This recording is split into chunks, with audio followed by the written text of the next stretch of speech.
Buenas noches, esto es Hora 21 y yo soy Miguel Pérez. Hora 21 es un programa de coyuntura política, noticioso, de comentarios, que busca una información sucinta, analítica, crítica respecto de lo que significa los últimos acontecimientos que vienen ocurriendo en la sociedad peruana. Muy útil, por cierto, para lo que significa el proceso electoral de los últimos, o en los próximos, mejor dicho, los próximos meses que va a ocurrir en el Perú. Hora 21, en este sentido, pretende una formación y una información en la sociedad a efecto precisamente de tomar la mejor decisión. El día de hoy hemos seleccionado un programa, un tema bastante importante y que ha suscitado no solamente confrontaciones políticas, no solamente situaciones que ha llevado a la sociedad peruana a un enfrentamiento entre todos los actores sociales y políticos, sino que también ha motivado reformas constitucionales, incluso dos en los últimos 12 meses. Me refiero al tema de la inmunidad parlamentaria. Esa inmunidad parlamentaria que en los últimos meses, como repito, se ha suscitado incluso hasta dos reformas. La primera, ocurrida en la legislatura ordinaria, y que fue fuertemente criticada porque incluso le quitaba el antejuicio político y algunos beneficios de orden al aforo político al propio presidente de la República. Recordaremos todos nosotros esos comentarios de baja estofa que por ahí se filtraron en los audios del Congreso, en la que se insultaba incluso al propio presidente de la República, pero que la semana pasada efectivamente se aprobó otra reforma constitucional referida, como reitero, a la inmunidad parlamentaria. ¿Y qué es la inmunidad parlamentaria? ¿Para qué sirve? ¿Cómo se consolida? ¿Cómo se materializa en la sociedad? ¿Y por qué los motivos de las críticas y las desavenencias que se han suscitado precisamente en los últimos días, en los últimos meses? La inmunidad parlamentaria no es otra cosa que una prerrogativa constitucional de la que gozan los congresistas, los parlamentarios, valga la redundancia.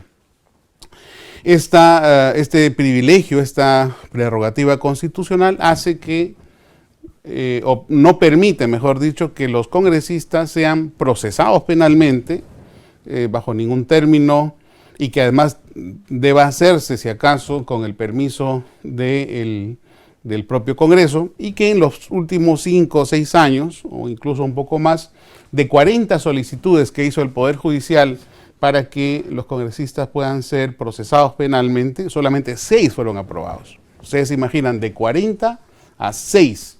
Esto ha implicado que efectivamente exista toda una crítica social en el sentido de que esta inmunidad parlamentaria se venía utilizando básicamente para buscar impunidad.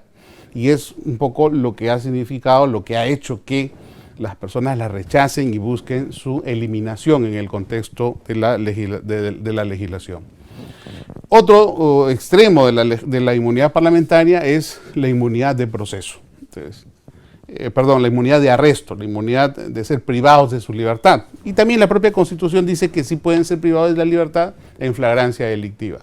Pero bueno, entonces, acá tenemos dos temas. Por un lado, lo que se ha dicho para lo que sirve y para lo que sirve finalmente.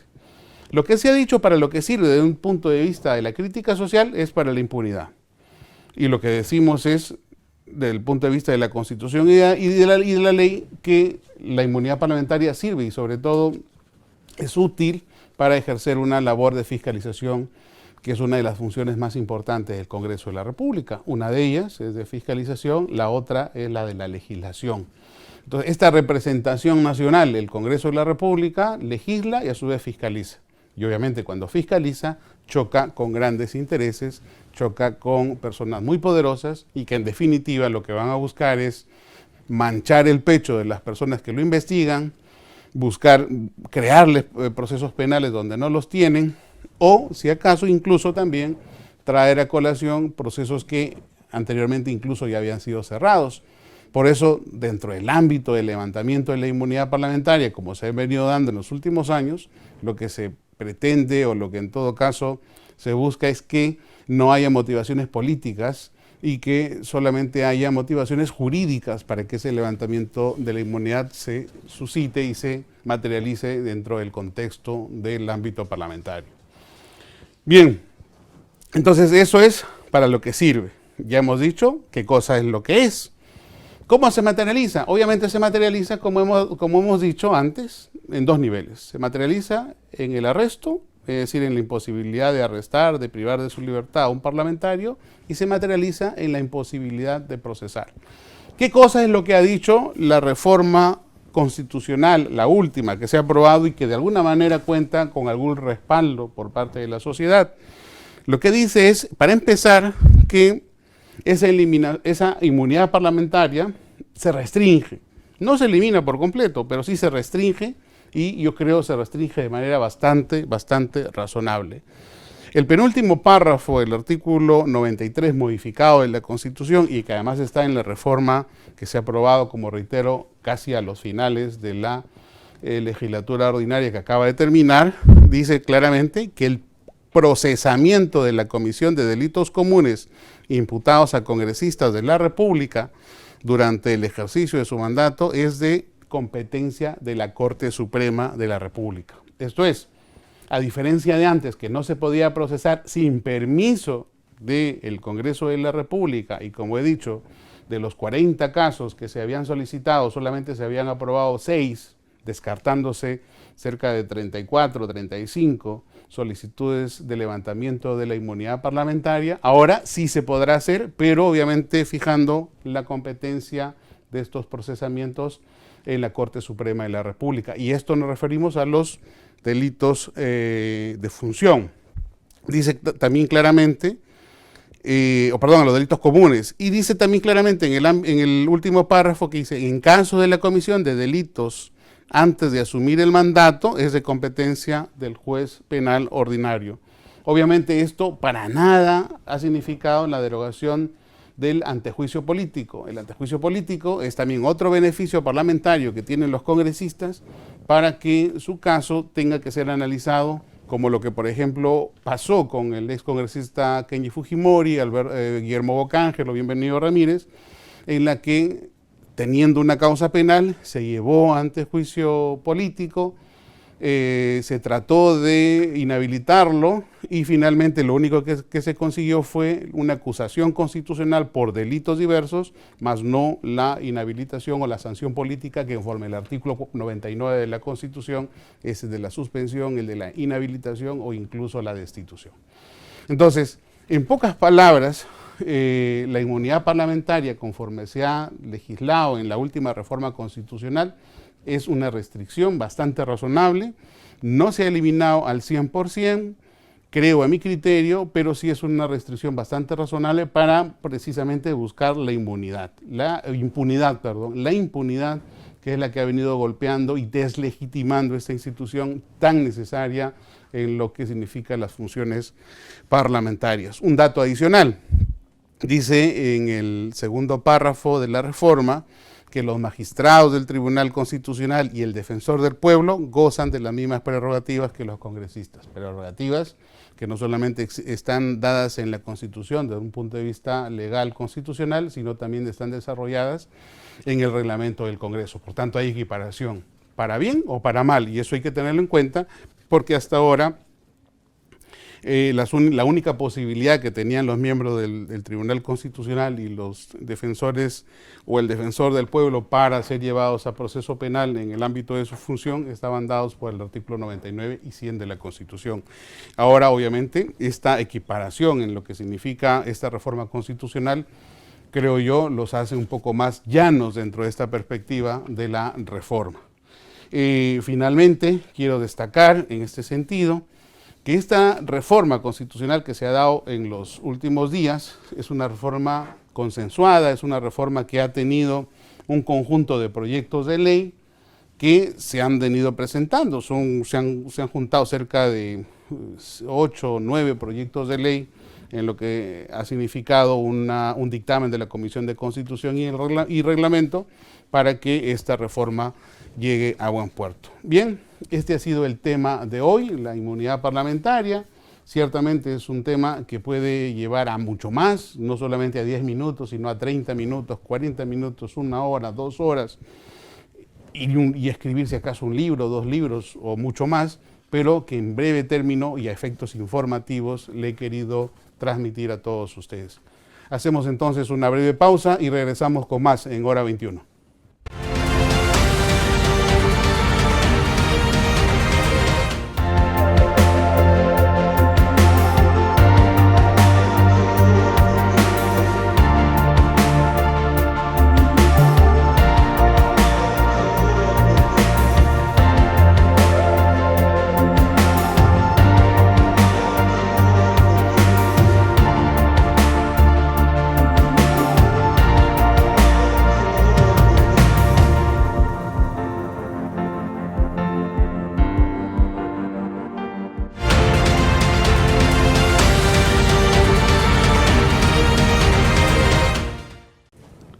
Hola de nuevo, estamos el día de hoy en Hora 21 con un invitado espectacular. Y digo espectacular porque proviene del espectáculo, proviene del arte vivo, del arte que todos los que tenemos, en mi caso, origen provinciano en Lima, hemos escuchado, cultivamos, hemos cantado y de alguna manera nos hemos manifestado en algún momento de nuestras vidas fans de su música, de su arte y de su cultura. Me refiero al gran artista nacional Diosdado Gaitán Castro. Diosdado, bienvenido. Doctor Miguel Pérez, un abrazo, gracias por la invitación. Bien, Diosdado, te hemos invitado el día de hoy básicamente porque sabemos de tu trayectoria, sabemos de tu compromiso social, sabemos de lo que significa el arte para ti y de lo que ha significado en los últimos días, en los últimos meses, este impacto que para todos hemos sufrido finalmente por la pandemia y que nos ha constreñido pues a una minimización de nuestras actividades económicas y que en algunos casos a la nulificación inclusive. Y conociendo toda esa realidad, queríamos preguntarte, entre otras cosas, ello, pero sobre todo empezar contigo preguntándote por tus orígenes, preguntándote por de dónde eres, preguntándote cómo es que nació el artista Diosdado Gaitán Castro, por su paso con el dúo Gaitán Castro, en la música ayacuchana, en la música andina. Cuéntanos de ti. Bueno, yo nací en Huamanga, Ayacucho. Estudié en el Colegio Salesiano San Juan Bosco. Posteriormente ingresé a la Facultad de Ciencias Económicas en la Universidad Nacional San Cristóbal de Huamanga. En ese interín, en realidad, nos sorprendió, nos azotó la violencia que se vivió en los años 80 y parte de los 90.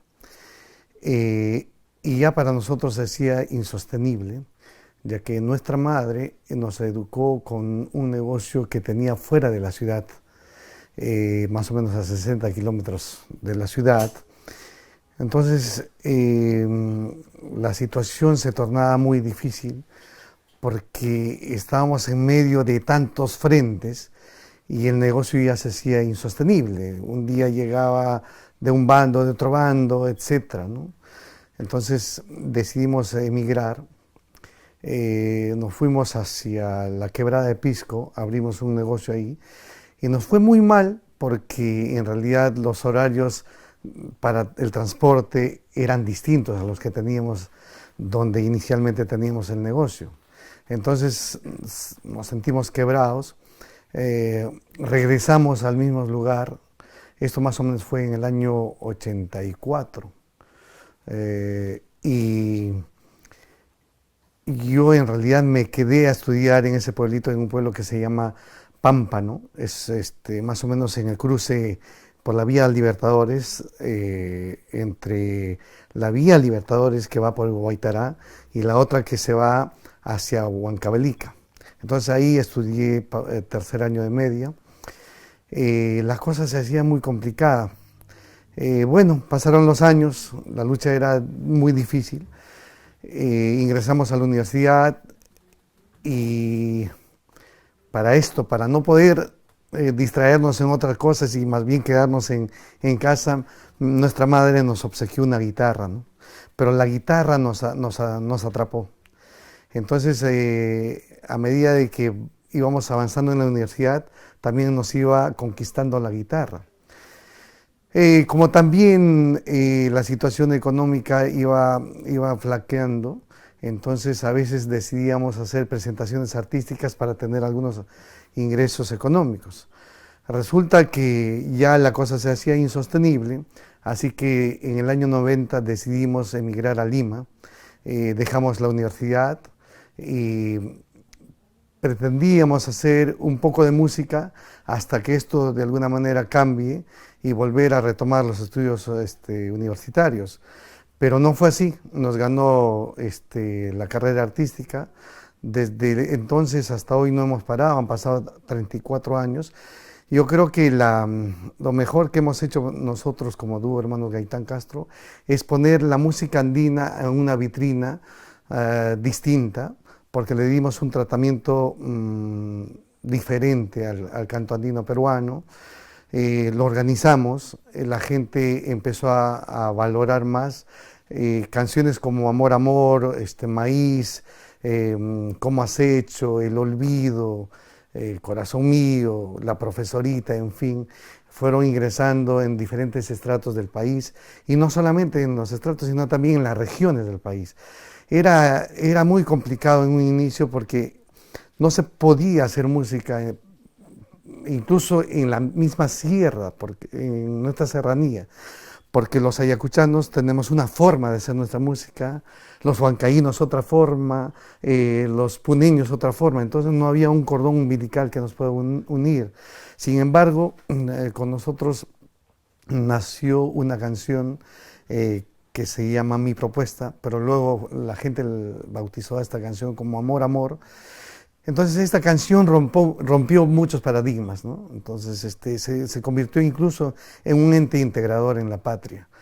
Desde ahí todo varió, podemos hablar como un hito en ese binomio entre Amor, Amor y los Hermanos Gaitán Castro. Dicho paso, la canción Amor, Amor, Amor le pertenece a un amigo, César Romero Martínez, quien era abogado.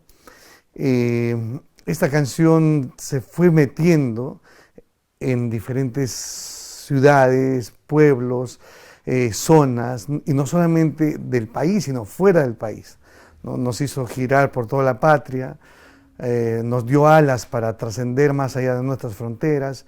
En fin, es una canción muy hermosa y que tiene varios estudios sociológicos también respecto a su función. O sea, como vuelvo a repetir, ese binomio entre los Hermanos Gaitán Castro y Amor, Amor, hizo magia, o sea, transformó al país, unificó de alguna manera al país un poquito más, ¿no? Sí, no, definitivamente. Yo recuerdo, si me lo permites, en los años 84, quizás un poco antes, pero sobre todo en los 80, en la década del 80, la música andina se escuchaba en dos oportunidades, ¿no? Primero de madrugada, casi no había emisora que emitiera música andina antes o después de las 5 o 6 de la mañana, ¿no? Segundo, se transmitía por AM, ¿no? Nunca por FM. Y tercero, cuando cerraban o acababan las fiestas, te ponían la música andina para echarte de la fiesta. Entonces era pues un poco una especie de símbolo de la vergüenza, y la gente misma, aun cuando eran inmigrantes o hijos de inmigrantes, sentían cierta vergüenza. Y esa vergüenza incluso se traducía en el hecho mismo de que las generaciones antiguas no permitían, por lo menos en la región de donde yo soy, en Huancayo, en Orcotuna, del Valle del Mandaro, que los niños aprendiéramos quechua, porque nos metían un lapo cuando hablábamos algo en quechua, porque no querían que pasáramos vergüenza cuando fuéramos mayores, ¿no? Y definitivamente cuando comenzó, yo estaba en la universidad en aquella época, a llegar tu música, a llegar la música andina contemporánea, como se ha venido a denominar después, o no andina, se cambió toda la visión del Ande, se cambió, se ordenó de alguna manera o se reordenó de alguna manera todos los sonidos del Ande para hacerlo, si acaso, más transversal a la sociedad peruana y, como tú lo has dicho, ha cumplido una función integradora importante, ¿no? Sin embargo, mucha gente no lo valora, no lo aprecia, ¿no? Y creo es oportunidad de que eso se vaya impregnando y se vaya conociendo mucho más en la sociedad, sobre todo de cara a los jóvenes de ahora, que en esa moda globalizada, en esa moda estandarizada, terminan pues por divorciarse de alguna manera de nuestra realidad, de una realidad que nos es muy rica y provechosa. Y dinos, ¿cuándo es que empiezan los hermanos de Gaitán Castro formalmente como artistas? Ya, de casualidad, en el año 87, a raíz de la Semana Santa, mi hermano Rodolfo estudiaba aquí en Lima, yo estudiaba en Ayacucho. Entonces, a raíz de la Semana Santa nos juntamos en Ayacucho y yo me doy con la sorpresa de que mi hermano tocaba guitarra, yo no sabía. Y él también se sorprende porque me ve también tocando y cantando. Entonces, aquel día nos pusimos a tocar en el día. Llegada la noche decidimos salir, era sábado de gloria, y nos fuimos a una peña hermosa que existía en esa época, el Arco Blanco se llamaba, y llegamos con las guitarras. Y el dueño del local nos conocía, pero él no sabía que nosotros tocábamos. Entonces él estaba desesperado porque había mucha gente y no había artistas. Y llegamos nosotros y Coco nos dice, Coco Tupio nos dice, oye muchachos, ¿ustedes cantan? Sí. ¿Pueden subir al escenario? Claro, pero ¿cómo es? De frente estábamos pensando en el negocio, ¿no?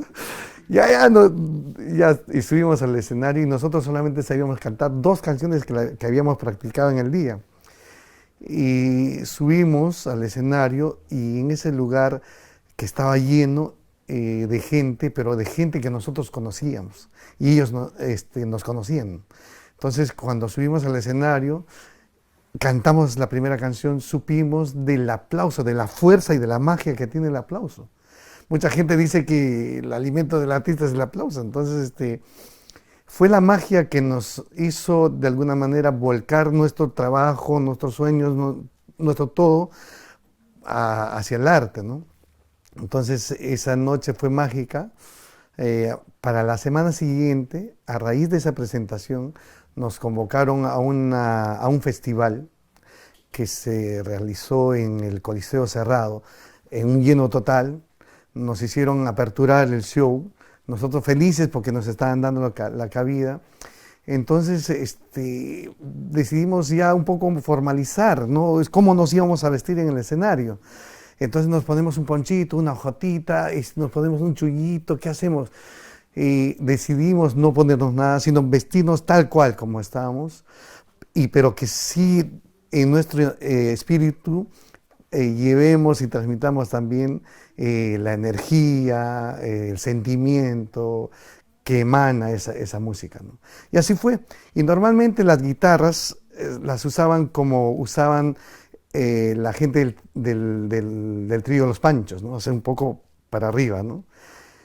Y nosotros decidimos nunca más tocar así, sino más bien nos compramos unos colgadores que asemejaban a que nosotros éramos rockeros, ¿no? Entonces bajamos las guitarras, teníamos el cabello ensortijado, el jean, el polito, y salimos a cantar, pero con toda la pasión que me merece en realidad la música andina. Yo soy un amante de la música andina, y no solamente un amante, sino un trabajador de este canto, ¿no? Entonces expresamos ese canto aquel día con tanta fuerza, con tanto sentimiento, que la gente pues nos aplaudió mucho y se paró, incluso se pusieron de pie. Y ya nosotros ahí tuvimos la idea de que debíamos dedicar parte de nuestro tiempo a esta música, ¿no? Posteriormente, por los problemas que habían, ya se hacía insostenible estar en Ayacucho. Tuvimos que emigrar a Lima. Llegamos el año 90, un 5 de abril del año 90. Mi hermano votaba en Lima y ese fue el pretexto para venir a Lima. Nosotros queríamos en un inicio hacer un disco, ese era nuestro proyecto, y que ese disco suene en Radio Ayacucho, ¿no? Que era una radio AM, pero era la radio donde nosotros queríamos que suene nuestra música. Grabamos el disco con mucho esfuerzo, llevamos el disco a Radio Ayacucho y nunca sonó el disco en Radio Ayacucho. ¿Cómo se llamaba el disco? Se llama Elegía. Y nosotros se lo llevamos, se lo presentamos al programador. Y el programador, o sea, todo soberbio, agarró, lo escuchó un poquito de cada canción, lo tiró, ya déjenlo nomás. Pero así, lo lanzó. Y ya algún día lo pasaré. Y nosotros todos los días escuchábamos Radio Ayacucho y nunca sonaba. Entonces decidimos hacer una pausa en la universidad y dijimos, hagamos un año de trabajo en Lima, de repente agarramos un poquito de nombre y por lo que hagamos en Lima, de repente nos dan bola en nuestra tierra. Entonces y así fue. Y llegamos a Lima y empezamos a trabajar, pero duramente. Acá sí fue complicado. Y nuestra madre, que era el padre y madre para nosotros, al enterarse que nosotros íbamos a dejar la universidad, nos desheredó, o sea, nos quitó todo. La ropa, el dinero, la comida, todo. Ya, ¿quieren ser ustedes artistas? Bueno, vayan, pues no, pero con la suya. Y nos quedamos solamente con lo que teníamos puesto y la guitarra. Un amigo nos obsequió $50. Y con esos $50 llegamos a Lima.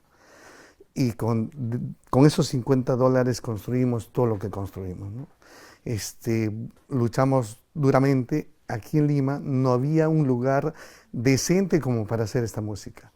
Esta música había sido arrinconada hacia los conos, hacia los alrededores.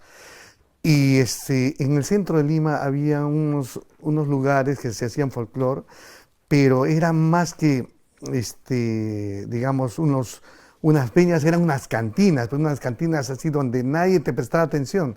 Ahí arrancamos, ¿no? Pero nos impusimos.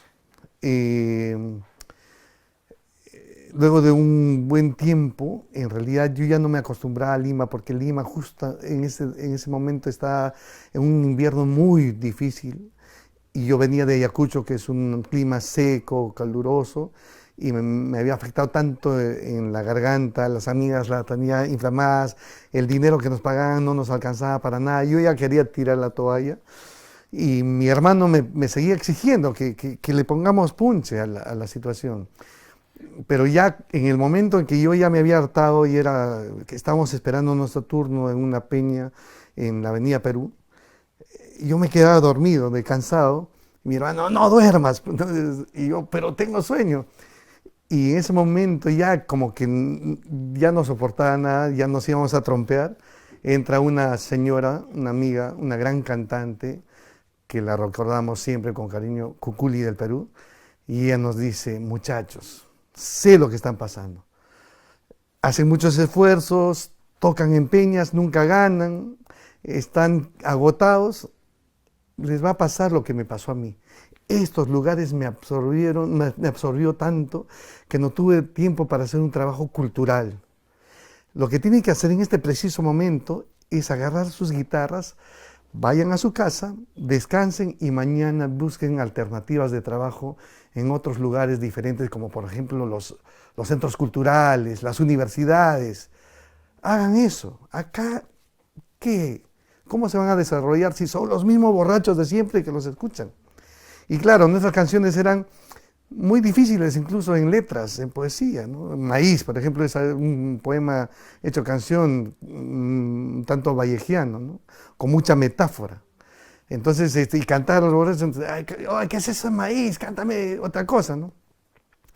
Entonces, nos fuimos, al día siguiente ya más calmados, más descansados, llegamos a San Marcos, y justo llegamos a Sociales, a la Facultad de Ciencias Sociales, y nos acogieron pues de la mejor manera, ¿no? Recuerdo esos conciertos sí, y fue momentos, o sea, fueron momentos apoteósicos, ¿no? Y ahí cambió nuestra historia.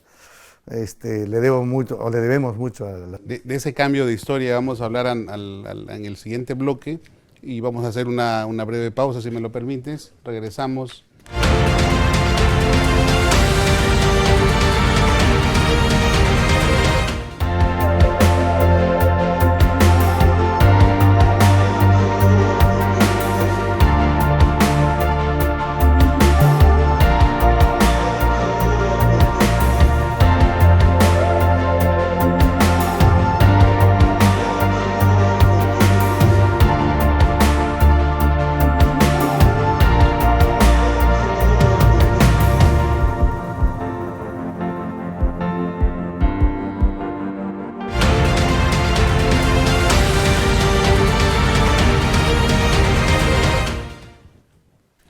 Hola nuevamente, seguimos con Diosdado Gaitán Castro en esta entrevista sumamente interesante que estamos haciéndole y que nos está contando un conjunto de ideas, un conjunto de cosas que nos están dejando un poco sorprendidos. Hay una historia enorme detrás de tu arte, Diosdado, de tus canciones. Comentabas hace un momento efectivamente que para que algo nuevo salga, no hay que hacer las mismas cosas, sino hay que procurar dar saltos e innovar en lo que se hace o se ha venido haciendo. Y es lo que justamente hace que los avances aparezcan y obviamente las nuevas ideas forjan precisamente nuevos futuros, nuevos horizontes. Mencionabas hace un momento que tu madre fue madre y padre para ti. ¿Qué pasó con tu papá? Bueno, ellos tuvieron algunas complicaciones, su relación no fue más allá, se separaron, pero mi madre era muy ayacuchana, hermano, entonces no le dejó ejercer sus funciones de papá, ¿no? Él quería, él moría por nosotros, nosotros éramos su adoración, pero mi madre era una mujer muy orgullosa, entonces no le dejaba, ¿no? Incluso en los gastos, ¿no? Pero eso bueno, ya ese es un tema un poco difícil. Eso fue que, bueno, se trastocara realmente también bastante en nuestra vida. Ya, ciertamente. Pero también comentabas de que en los tiempos en que comienzas a desarrollarte, tanto en la música como en lo personal, hubo todo un ambiente, de hecho lo sabemos a partir del año 80, 81, 82, el recrudecimiento de la violencia terrorista, ¿no? Tu familia llegó a ser víctima del terrorismo. Sí, en realidad yo creo que la mayoría de ayacuchanos fuimos tocados, ¿no? De alguna manera. En nuestro caso fue muerto nuestro padre, ¿no? Eso es una herida en realidad que no sana hasta hoy. Ahora estuve hace unos días en Chuschi, donde se inició todo este movimiento. Y en realidad vi a gente llena de esperanza, ¿no? Llena de optimismo. Había una joven líder, que se llama Carolina, ¿no? Dirigiendo y tratando de inyectar, aparte de conocimiento, a los niños, a los jóvenes, identidad, bastante amor a lo suyo, a sus raíces, a sus costumbres. En realidad me llené de mucha buena energía, ¿no? Y me gusta porque se supone que de ahí nació toda una historia, pero ahora que ha pasado el tiempo veo que están haciendo una historia pero de esperanza, de fe, de ilusión. Los niñitos con muchas habilidades tratando de surgir. Eso me llena mucho de ver, ¿no? Efectivamente en Chustin aparece pues o se hace público, mejor dicho. Con la quema de las ánforas en las elecciones, ahí es toda historia, ¿no? Ese pueblito fue azotado brutalmente, ¿no? Y ahora también hay un tema que siempre nos llama la atención, quienes de alguna manera cultivamos, y me confieso uno más del arte andino, de la cultura andina, es que la música andina no es una música como decían los franceses, en donde el arte es por el arte, ¿no? Sino una música en donde el arte se compromete, es un arte comprometido con la sociedad, con la realidad social. Es un arte, además, sobre todo la música yacuchana, desmiénteme en todo caso si me equivoco, es una música que describe la realidad como es, violenta, pacífica, amorosa, etcétera, etcétera. Pero sobre todo es un arte que va volcado a ese compromiso social que implica el tentar que las sociedades cambien o que las sociedades avancen en un destino de bienaventuranza o de bondad o de beneficio para todos, ¿no? Cuéntanos un poco de esa lógica, las canciones que recuerdes y que obviamente tienen esa doble función, ¿no? Bueno, sí, el huayno como género patrón del folclore, en su torrente lleva, yo creo, la historia misma de los pueblos. La historia misma de nuestra patria está en el huayno. Todo lo que transita, todo lo que transitará o lo que transita nuestro Perú está en el huayno. En estos momentos, por ejemplo, que se está viviendo de la pandemia, hay muchos huaynos tocando este tema. El huayno no ha muerto pese a la indiferencia de hace muchísimos años, cientos de años. ¿Por qué? Porque renace con su pueblo, vive con su pueblo, va de la mano con su pueblo. Ese es el huayno. ¿Y de dónde viene la palabra huayno? Es palabra quechua, viene de huayna. ¿Y qué es huayna? Joven, es ágil y camina con su pueblo, acompaña a su pueblo, se renueva permanentemente. Y en ese sentido, yo creo que también es un torrente milenario que ha transitado todo lo que vivió nuestro pueblo. Y en la época del romanticismo, el huayno yacuchano puntualmente fue muy romántico. Además, su paisaje, sus callecitas, esas calles con sus tejados de doble agua, esas calles empedradas, esos balcones. Al ayacuchano incluso le hizo un buen cantor, un buen guitarrero, y se hacían unas serenatas impresionantes. Pero en momentos de dura lucha, el huayno también estuvo ahí. ¿Para qué? Para testimoniar todo lo que vivió nuestro pueblo. Por ejemplo, en la época del año 66, más 67, 68, que hubo una revuelta de la Puente y Uceda, y etcétera, ¿no? Hay temas sobre eso. El de Guanta decías posteriormente, cuando en realidad... la reforma educativa. Sí. Y estaban exigiendo la gratuidad de la enseñanza.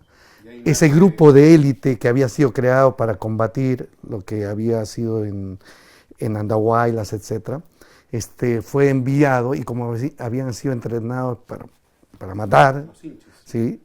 Y sucedió. Era parte de la Guardia Republicana, y ahí nace pues la flor de la retama, ¿no? Que muchos además confunden con Sendero. Porque Sendero aparece en el 80 y esto es de los 60. No tiene nada que ver con Sendero, así es. Y no es apología, no es nada de ello, sino simplemente es un testimonio sobre algo real y concreto que sucedió en ese tiempo. Y así hay canciones como, por ejemplo, El Hombre, ¿no? Posteriormente ya Pues esa que me gusta mucho es la de los Lázaros nuevos resucitarán, la de los tejados. Esa es en plegaria, ¿no? Sí, y sin embargo... Y además la simbología, los Lázaros, los muertos, resucitarán, ¿no? Y que navegarán en los cajones o en los ataúdes. Sí. Y volveremos. Romperemos con el sable, sí. Y en ese contexto, cuando Ayacucho en realidad vivía momentos realmente terribles, una guerra sin cuartel, y nosotros como pueblo en realidad no sabíamos a dónde recurrir. Mirábamos por acá y teníamos un frente difícil, y el otro lado igual, y volteábamos hacia la iglesia, y había un cartelito ahí que decía: no se atienden casos sociales, plum, te cerraron la puerta, y no sabías a dónde ir. En ese contexto nosotros decidimos hacer un canto distinto. Un canto de fe, de esperanza, de lucha, de optimismo, pese a toda la adversidad que vivíamos. Incluso hay un poema de Carlos Guamán, que es la canción Maíz, donde dice: remando en nuestro ataúd volveremos, romperemos crueles sables, mi amor, serán panal nuestros labios. La esperanza no moría en nosotros. Incluso nosotros decíamos que podíamos vencer a la muerte. ¿Pero cómo? Con las obras, en esas circunstancias. Entonces era el afán nuestro de inyectarle fe y esperanza a un pueblo que vivía momentos tan trágicos. Efectivamente, el huayno, como lo has dicho, es el hilo de la vida. En el huayno se expresa el hilo de la vida, desde lo rural hasta lo urbano, y todas las vivencias sociales que obviamente nos ha transcurrido como sociedad durante bastantes años y que ahora llegamos a una sociedad convulsionada, efectivamente, en donde somos una sociedad democrática, pero no somos una sociedad convulsionada, reclamando cosas que obviamente son de justicia, pero que finalmente creo debemos recordarle a la juventud lo que hemos pasado, tiempos de violencia, tiempos de guerra, tiempos de supervivencia, pero sobre todo tiempos de esperanza. Muy bien, ha sido Diosdado Gaitán Castro, hay temas infinitos por tratar contigo, Diosdado, y de hecho a partir de la siguiente semana Diosdado se incorpora como parte de este programa a efecto de seguir conversando, porque definitivamente seguir conversando con Diosdado es como seguir conversando o conversar siempre con el Perú. Muchas gracias, muy amables.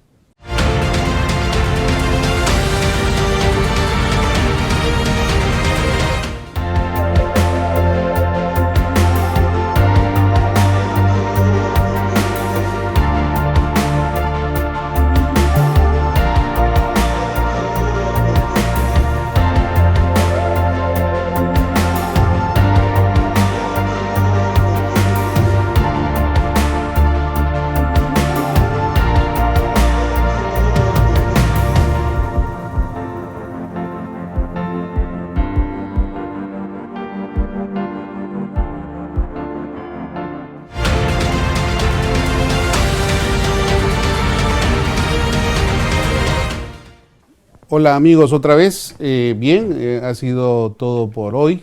Hemos tenido 3 espacios sumamente bonitos, sumamente atractivos, y que en los próximos días, en las próximas semanas, vamos a ampliar incluso en contenido y en espacios.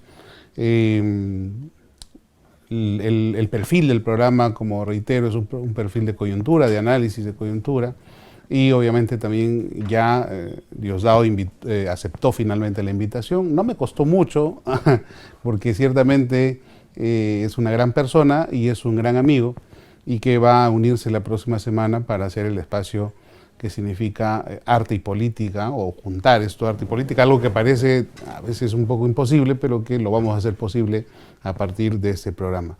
Bien, ha sido todo por hoy. Les agradezco mucho su atención y agradezco sobre todo su paciencia por ser este nuestro primer programa. Muchas gracias. Hasta la próxima semana.